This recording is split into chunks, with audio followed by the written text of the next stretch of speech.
Okay, so the given question says, using integration, find the area region bounded by the triangle whose vertices are -1, 2, 1, 5, and 3, 4. So let's see the solution. So the given points are A is -1, 2, B is equal to 1, 5, and C is equal to 3, 4. In this figure, we have mapped the points A, B, and C. So we have to find the area of triangle ABC. So first we have to find the equation of line AB, which can be found using the line equation y minus y1 is equal to y2 minus y1 upon x2 minus x1 multiplied by x plus c, where this is the slope.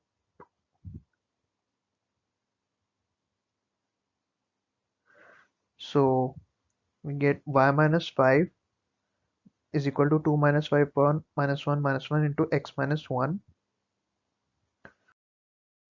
And by solving it, we get the equation as 3x minus 2y plus 7 is equal to 0. Or we can write it as y is equal to 3x plus 7 by 2. Now equation of BC is y minus 4 is equal to 5 minus 4 upon 1 by 3 multiplied by x by 3. By solving it, we get the equation as x plus 2y minus 11 is equal to 0.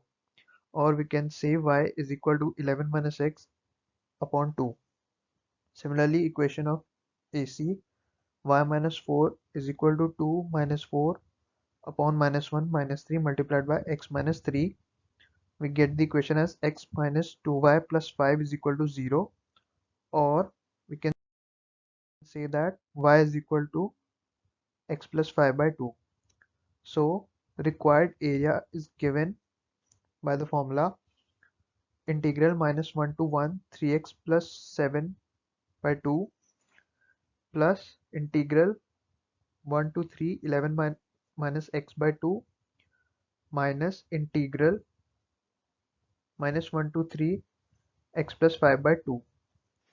So by solving this integral, we get 1 by 2 3x square plus 2 plus 7x from minus 1 to 1 plus 1 by 2 11x minus x square by 2 from 1 to 3 and minus 1 by 2 x square by 2 5x from minus 1 to 3. By applying the limits, we get 3 by 2 plus 7 minus 3 by 2 minus 7, and similarly in all the three cases we apply the limits. So we get 1 by 2 14 plus 22 minus 4 by 24, that is half 36 minus 28, and that is 4 square unit, the final answer.